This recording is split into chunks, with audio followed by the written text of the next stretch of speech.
estar con todos ustedes compartiendo después de, si no recuerdo, 2 semanas de ausencia, este tema relativo a las operaciones con el público en general, en donde vamos a platicar o vamos a mencionar propiamente los aspectos que debemos de considerar desde un punto de vista teórico, pero también desde un punto de vista práctico para efectos de la transición de nuestro CFDI 3.3.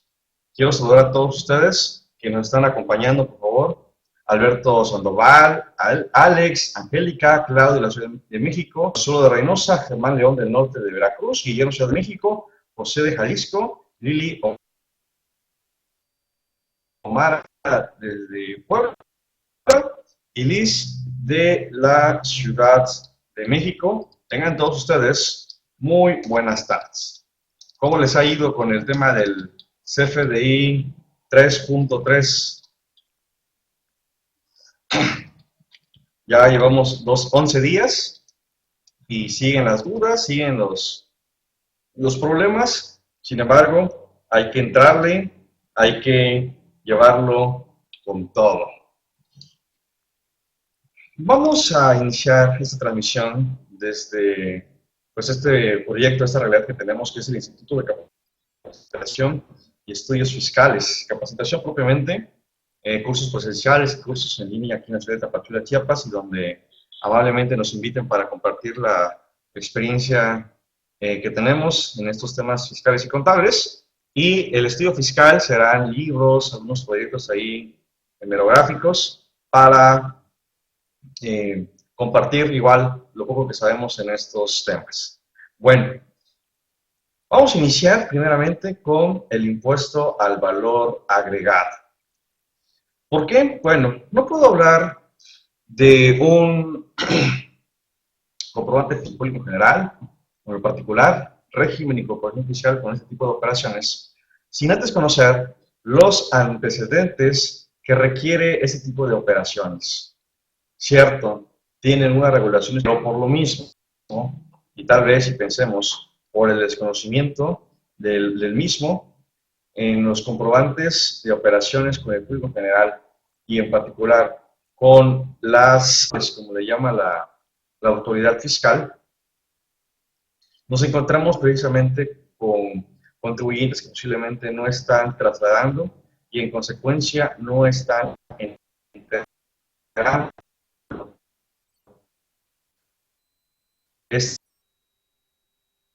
este impuesto al valor agregado y el impuesto especial sobre producción y servicios, conocidos también como los impuestos indirectos.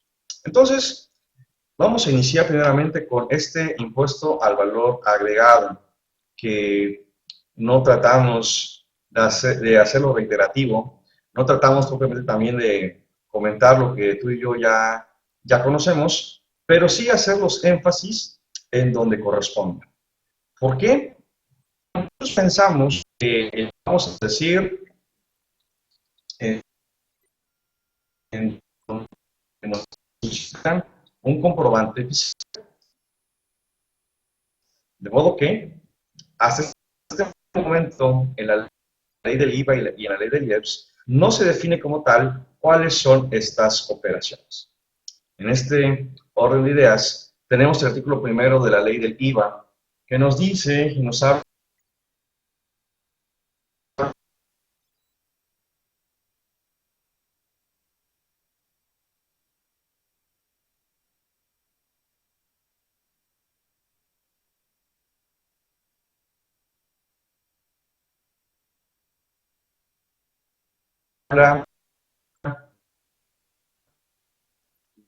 desde luego de los sujetos.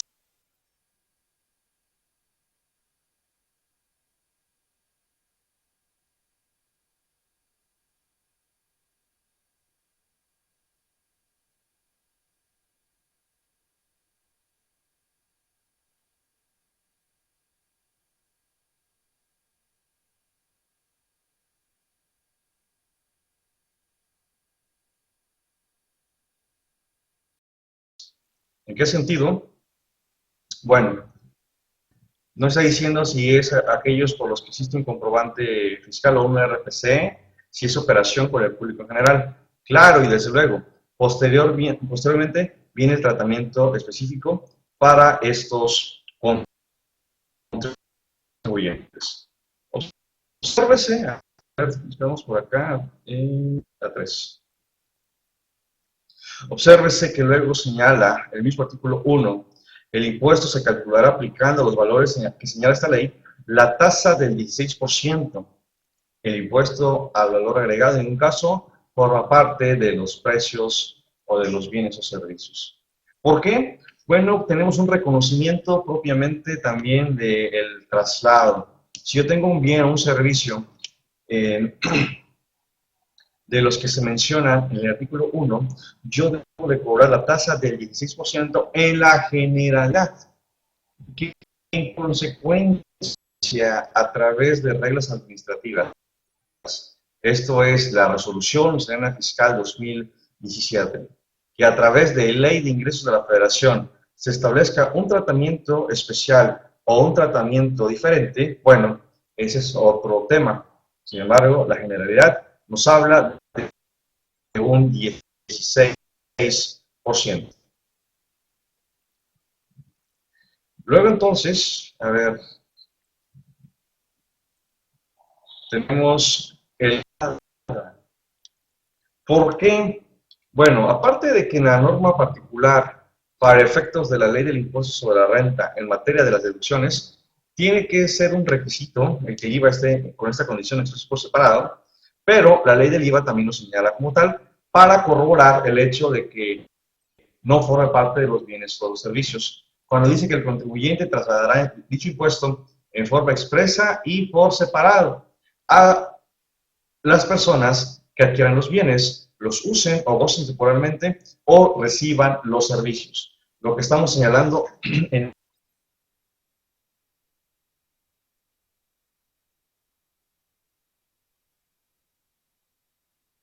el artículo 1 de la ley del IVA. Luego, este mismo párrafo del artículo 1 señala que se retenga, perdón, en los términos de los artículos primero A y tercer párrafo de la misma. Estamos pensando entonces que este impuesto al valor agregado nuevamente sea, y si me permites usar esta clasificación no propia, pero sea a una empresa o al público en general, tú debes de aplicar esa tasa del 16%. Ahora, observe que también tenemos una obligación en materia de la ley del IVA, ubicada en el artículo 32, fracción tercera, cuando nos dice que los obligados al pago de este impuesto, artículo 1, y las personas que realicen actos, me refiero al artículo 2A, en otros artículos de esta ley, las siguientes. Fracción tercera, expedir y entregar comprobantes fiscales. Entonces, no tenemos un régimen o un tratamiento particular hasta la ley de IVA para operaciones con el público en general. Ahora veremos igual, desde el punto de vista de los antecedentes, él tiene al sujeto y el objeto, perdón, de este impuesto, al decir en su primero que están obligados al pago del impuesto establecido en esta ley las personas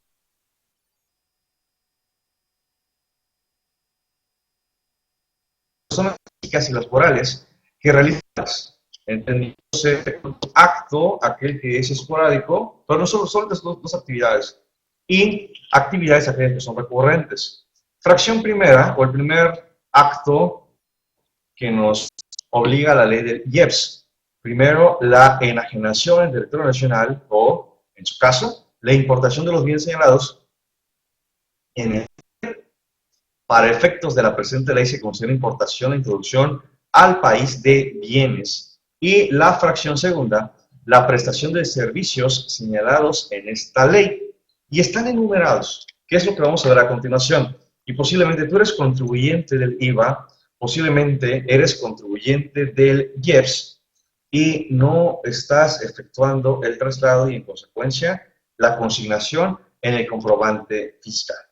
Así, en orden de ideas, tenemos el artículo segundo, en donde se nos definen los actos por enajenación y los actos por prestación de servicios sujetos a IEPS. En la enajenación, o en su caso, en la importación de los siguientes bienes, ya sea bebidas con contenido alcohólico y cerveza, alcohol desnaturalizado y mieles incristalizables, tabacos labrados, combustibles automotrices. El inciso E queda derogado. A ver qué más tenemos por acá.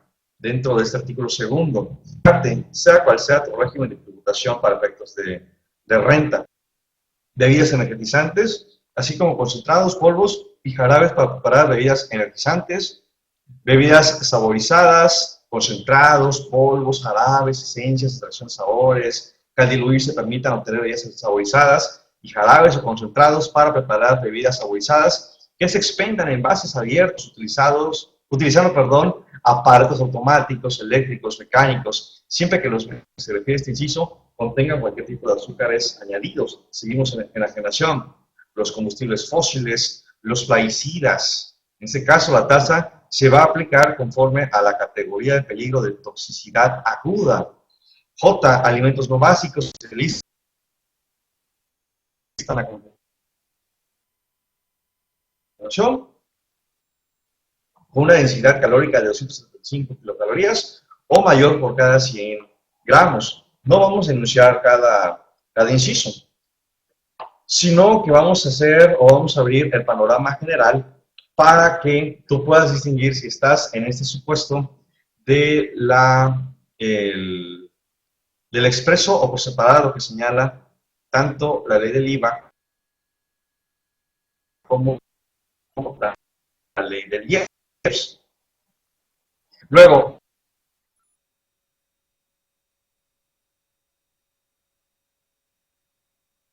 eres representación, correduría, contenido alcohólico y cerveza. Inciso B, alcohol desnaturalizado y mieles incristalizables.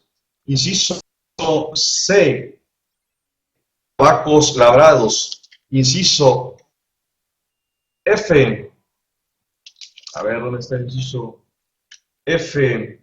Bebidas energizantes.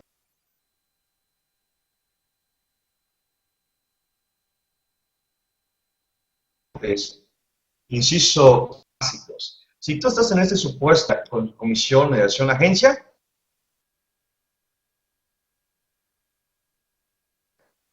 eres un sujeto obligado para efectos de la ley del IEPS. Por otra parte, si realizas juegos con apuestas y sorteos, independientemente con el nombre con el que se les designe, y requieran un permiso de acuerdo a la Ley General de Juegos y Sorteos y su reglamento, bueno, también serás sujeto del IEPS.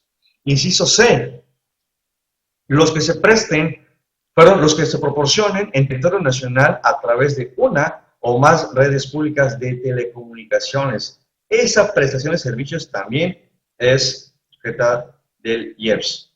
Artículo 2, fracción tercera, el país, en los términos de la ley aduanera de los bienes a que se refiere a la fracción primera. Hay todos los, fracción primera, inciso J de este artículo, siempre que sean fabricantes o productores de dichos bienes y hayan utilizado estos insumos. ¿Y de qué habla el inciso J? De alimentos no básicos que se listan con densidad calórica.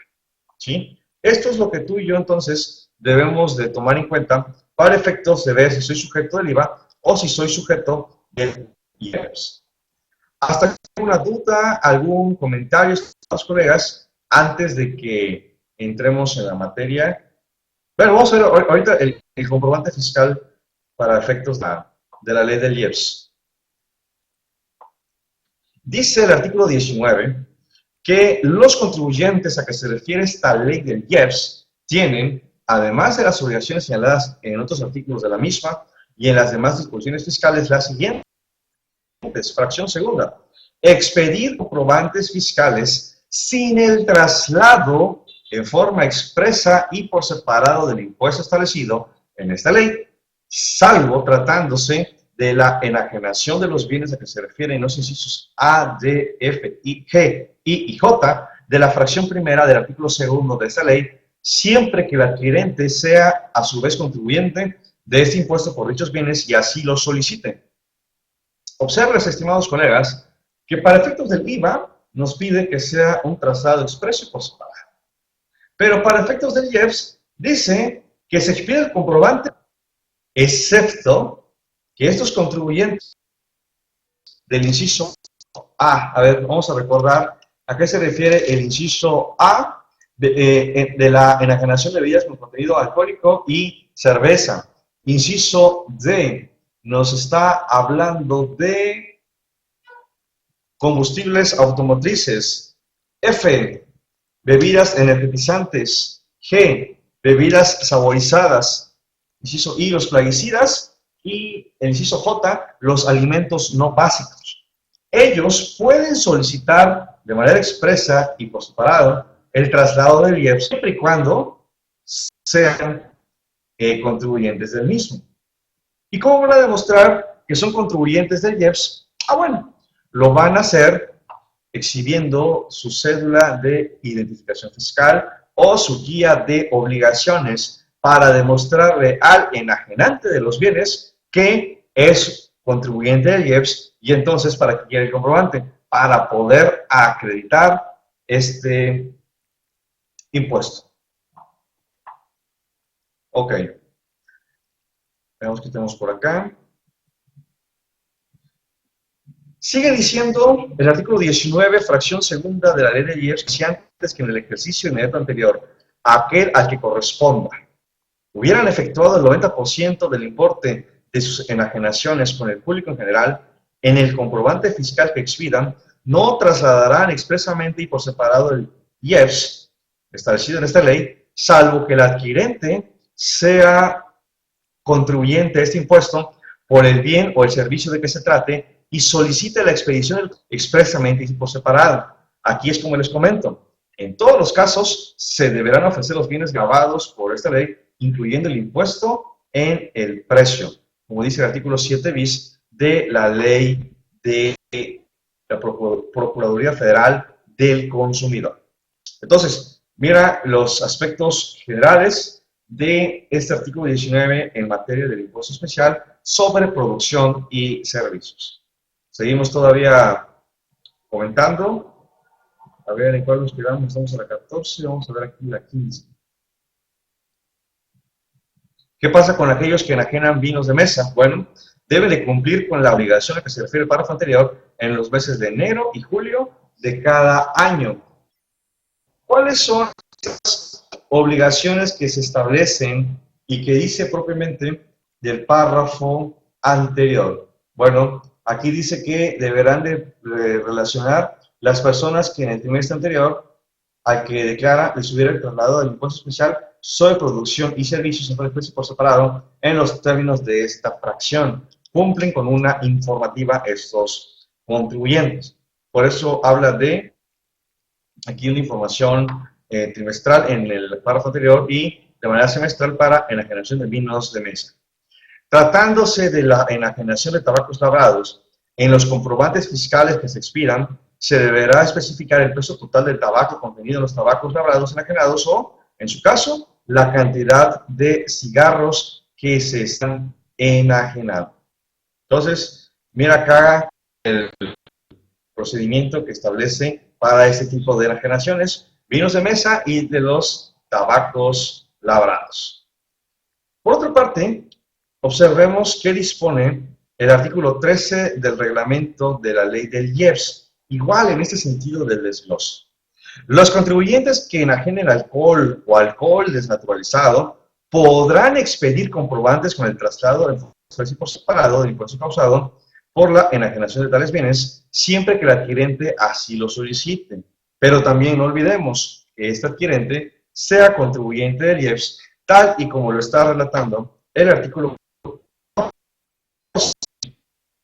del reglamento. Para los efectos del artículo 19, fracción segunda, tercer párrafo de la ley, se cumple con el requisito que de cerciorarse de que los datos relativos al nombre, denominación o razón social de la persona a favor de que expide un comprobante fiscal con el traslado expreso por separado del impuesto corresponden con el registro con que dicha persona acredite que es contribuyente del citado impuesto, cuando dichos datos coincidan con los datos de la constancia de inscripción en el Registro Federal de Contribuyentes expedida por el Servicio de Administración Tributaria, en la cual estén contenidas las obligaciones del impuesto y siempre que se anote en el número de dicha constancia en el comprobante que se expida. Aquí viene una pregunta, estimados colegas. ¿Hacemos este procedimiento? ¿O cómo es que lo...? Porque el reglamento dice que debo de poner el número de constancia. Y hasta donde recuerdo, sinceramente, yo no he visto un número como tal para estos efectos. Por ello me llama mucho la atención este párrafo o este artículo 14 de la ley del IEPS. Ahora sí, estimados colegas, alguna duda o comentario, estamos transmitiendo totalmente en vivo desde la sala virtual de la Asociación Nacional de Fiscalistas.net AC. Que todo está claro. Veamos ahora qué sucede con el estímulo fiscal. Ya sea contribuyente o no sea contribuyente en este sentido, yo debo de ver qué pasa con el estímulo fiscal para los contribuyentes del régimen de incorporación fiscal. Así entonces, tenemos el artículo 23 de la Ley de Ingresos de la Federación, que nos dice, para los efectos de la presente fracción, ahora sí nos define qué es público en general, se entienden por actividades realizadas con aquellas por las que se emiten comprobantes que únicamente contengan los requisitos que se establezcan mediante reglas de carácter general que emita el Servicio de Administración Tributaria. El traslado del impuesto al valor agregado del impuesto especial sobre producción y servicios, en ningún caso deberá realizarse por empresa y por separado. Es que una cosa es el traslado y otra, el cumplimiento de la obligación de consignarlo en el comprobante fiscal. Por ello, veamos qué es lo que dice este artículo 23, que ya nos definió con precisión precisamente, o vale la redundancia, a qué se refiere. Tratándose de las actividades por las que los contribuyentes expidan comprobantes que reúnan los requisitos fiscales que proceda su deducción o acreditamiento, en donde se traslade en forma expresa sobre producción y servicios, dichos impuestos deberán pagarse en los términos establecidos en la ley del IVA o en la ley del IEPS y demás disposiciones aplicables, conjuntamente con el impuesto valor agregado y el impuesto especial sobre producción y servicios determinado conforme al inciso C de esta fracción. Entonces, nos está diciendo propiamente, tú tienes que ver las tasas que le corresponden para los contribuyentes del RIF que cumplan con sus obligaciones fiscales de acuerdo a la ley del impuesto sobre la renta. Pero también, ¿qué debemos de atender o qué es que si yo pretendo acreditar el IVA o el IEPS, se debe de cumplir en mis comprobantes fiscales estas condicionantes de estar expreso y también está por separado. Sigue diciendo el artículo 23 de la Ley de Ingresos de la Federación que para los efectos del párrafo anterior, el acreditamiento del impuesto al valor agregado del IEPS será aplicable cuando proceda en la proporción que represente el valor de las actividades por las que se expidieron comprobantes fiscales en las que se haya efectuado tratado expreso por separado en el valor total de las actividades del bimestre que ¿por qué perder? Porque muchos pensamos que este estímulo fiscal consignado en el artículo 23 de la Ley de Ingresos de la Federación le es aplicable a todos los contribuyentes. Pero entonces, ¿qué es lo que debe de suceder? Bueno, en primer lugar, si soy sujeto para efectos del IVA de la tasa del 16%, pues sí me conviene. ¿Qué pasa si soy un contribuyente del 0% y la totalidad de mis operaciones o de mis actividades son realizadas con el público en general? En mi opinión muy particular, no me iría por ese símbolo fiscal del artículo 23 de la Federación, porque si el 100% de las operaciones son con el público en general, todo un IVA acreditable se convierte en no acreditable. Todo el IEPS que me hayan trasladado se convierte en no acreditable. ¿Sí? Y resulta interesante, o resulta, sobre todo de análisis, que no podemos irnos todos directamente a esa operación. Por ello, en mi opinión muy particular, el 0% se va de acuerdo a ley. Tasa 16 se va con base a estímulo fiscal, si así lo quieres llevar. No olvidemos, es una opción, no te es obligatorio. Entonces, ¿cómo sacas la proporción? Bueno, tienes que hacer el cómputo de tus operaciones con el público general y dividirlo entre la totalidad de operaciones incluidas, las empresas por las cuales, o los contribuyentes en el texto explícito comprobante fiscal y la suma de operaciones con el público en general. Sacas una proporción. Pensemos el primer caso. Operaciones con el público en general, 100 pesos. Total operaciones son 100 pesos. 100 entre 100, 1. Ese 1 es el 100% de IVA no acreditable o de IEPS no acreditable para estos efectos. ¿Qué pasa si tengo, por ejemplo, 80 en donde vi un comprobante fiscal con el impuesto expreso por separado y 20 en donde no, donde se supone que son operaciones con el público general? Entonces, ¿yo qué tengo que hacer? 80% sí lo puedo acreditar en materia de IVA y en materia también del impuesto especial sobre producción y servicios.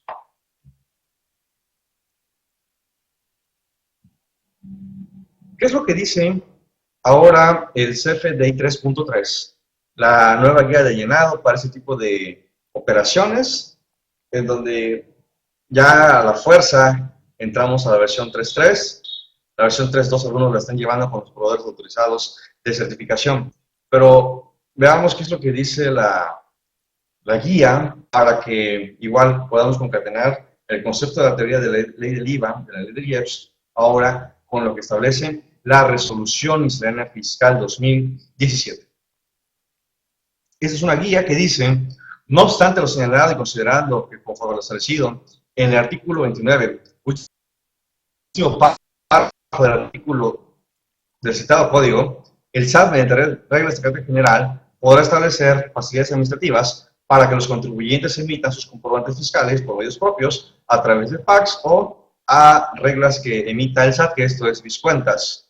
Dicho órgano ha otorgado en la regla 294 una facilidad para el caso de las operaciones en donde no se cuenta con la clave en el RFC del receptor, en este caso una operación con el público en general, consistente en poder emitir a sus clientes que no solicitan un CFDI en esas operaciones que se conocen como celebradas con el público en general, un comprobante sin ser utilizado para deducir o acreditar, estando esto condicionado a tener que elaborar también un CFDI global en donde consten.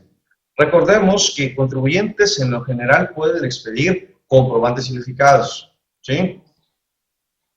No están obligados a emitirlos hasta montos de 100 pesos, RIF 250 pesos. Pero esos comprobantes simplificados que está señalando este párrafo de la guía para el llenado del comprobante fiscal global, no te eximen de entregar el comprobante si el contribuyente te lo solicita, si el receptor. Pensemos, son operaciones de 50 pesos y te pide el comprobante simplificado o te pide el comprobante con el RFC XAXX 0001 000, entonces puedes ahí incurrir en alguna infracción y en consecuencia alguna sanción, porque no estás entregando este comprobante fiscal tal y como se está solicitando. ¿Qué es lo que debe de contener este comprobante fiscal global? Bueno, los importes correspondientes a cada una de las operaciones realizadas con el público en general del periodo. Ese también es un motivo que por ahí nos pongan alguna infracción. Porque, ¿qué es lo que hacemos en la famosa factura global? Ventas realizadas del mes de junio 2017, 50,000 pesos. Pero esta regla 27124 establece dos tratamientos para operaciones con el público en general. Primero, si son contribuyentes generales o si es un contribuyente del régimen de incorporación fiscal. El RIF puede poner de manera simplificada una descripción, pero los demás, una persona moral, una persona física que no sea RIF, debe de poner folio 301, 100 pesos. Folio 302, 500 pesos. Desglosar todas las operaciones por el monto o por el periodo, ya sea diario, semanal o mensual.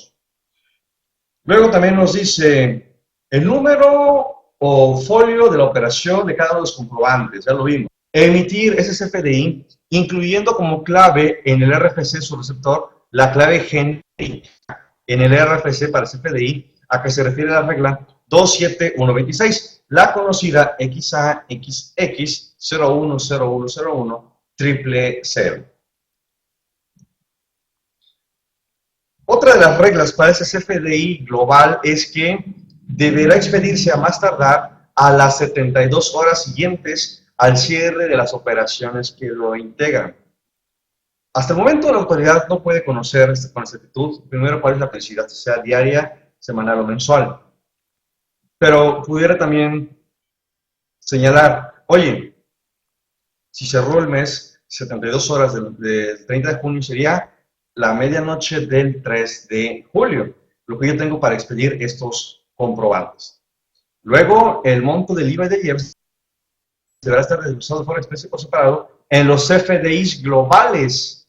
A ver, creo que por ahí nos perdimos, en el sentido de que IVA y IEPS cierto lo pide expreso por separado, pero IEPS, recordemos que pide que no se exprese y que no se separe, excepto que estemos en los supuestos de la generación de bienes y el contribuyente, el receptor, así lo solicite.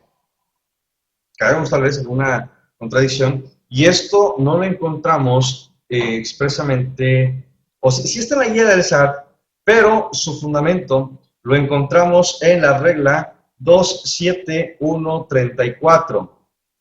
¿Por qué 27124?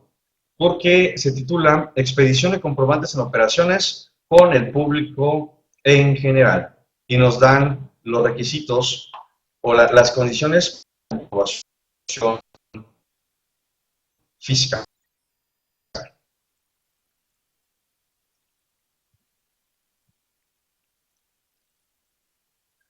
Cuando los adquirentes de los bienes o receptores de los servicios no soliciten comprobantes de operaciones realizadas con el público general, los contribuyentes no estarán obligados a entregárselos cuando el importe sea inferior a 100 pesos. No obstante, deberán incluir dentro del CFDI global en donde consten las operaciones celebradas con el público en general. Lo que platicábamos, esto para contribuyentes nuevamente de características generales, pero si hablamos de RIF son 250 pesos.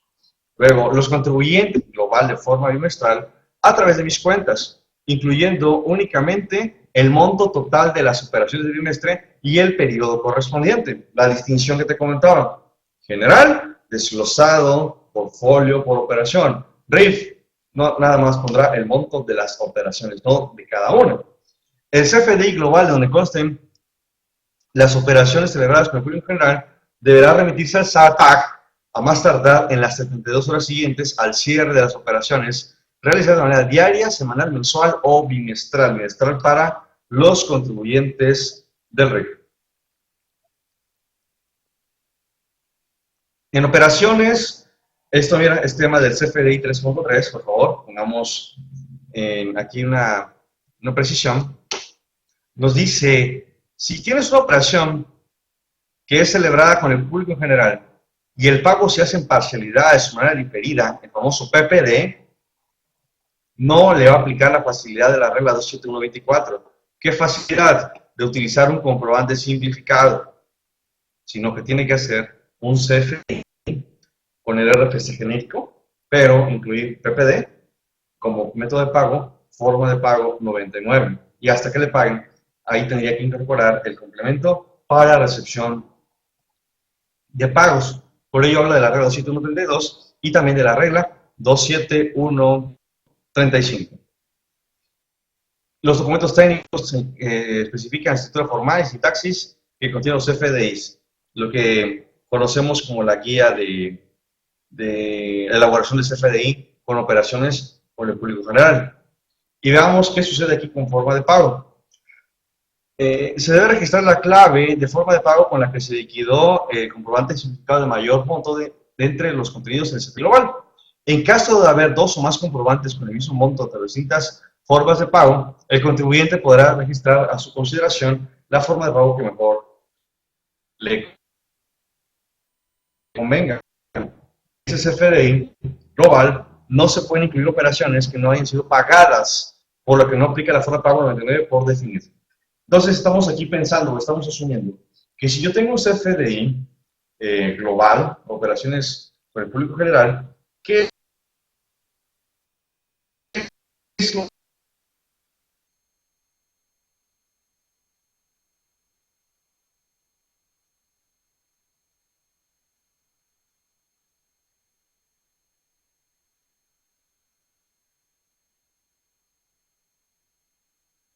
que debo de consignar en forma de pago?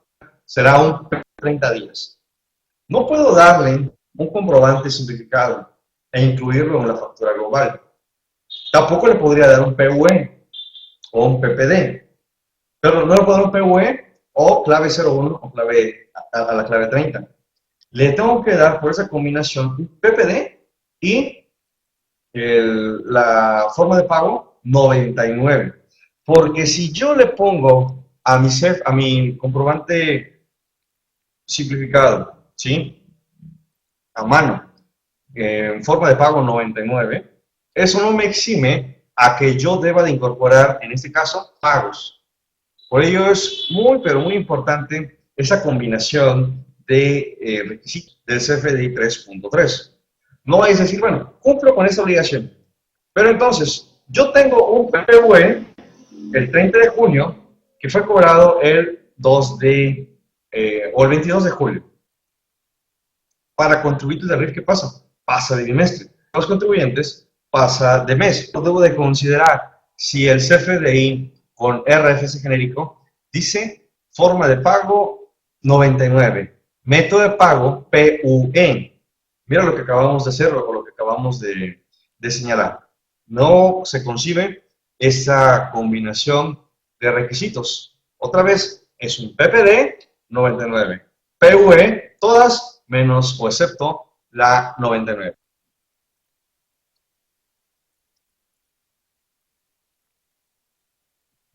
Y veamos también aquí que tenemos método de pago. Se registra la clave PUE, pago en una sola exhibición de conformidad con el catálogo método de pago. Así que si tú estás en esta elaboración de los FDIs, estás en el tema de la recepción o de la emisión y tienes operaciones con este público general, bueno, ¿qué es lo que debes de poner en método de pago? Ya lo vimos, ya lo comentamos, es el PUE. En la descripción tendrás que hacer el desglose de cada una de las operaciones, excepto que seas RIF, ¿vale? ¿Alguna duda, estimados colegas? ¿Algún comentario para la retroalimentación?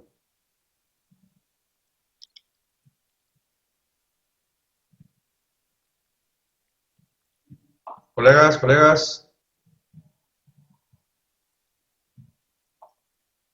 Bueno, si no hubiera algo más que agregar, esto en lo general es el tema de las operaciones con el público en general. Recordemos, la ley del IVE, la ley del IEPS en específico, me obliga a no desglosar expreso por separado este impuesto, excepto y solo que sea contribuyente del IEPS, y como dijo el artículo 14 de la ley del, de la ley del IEPS, me muestre que es contribuyente de TAC. Para efectos del comprobante global se debe desglosar, pero mis operaciones, de acuerdo a lo que vimos en el artículo 23, yo debo de no lo debo de desglosar, sí lo debo de trasladar con el tratamiento de la reducción del impuesto hasta 300,000 pesos, si es el primer año de tributación, en fin, las características que tenemos para ese tipo de obligaciones. Dice Lili Omara de Puebla, muy confuso con las claves para CFDI. ¿En qué sentido, Lili? ¿Nos puedes apoyar, por favor, con las retroalimentaciones? ¿En qué sentido resultaría confuso? Para tratar de disipar las dudas. ¿Por qué sería así?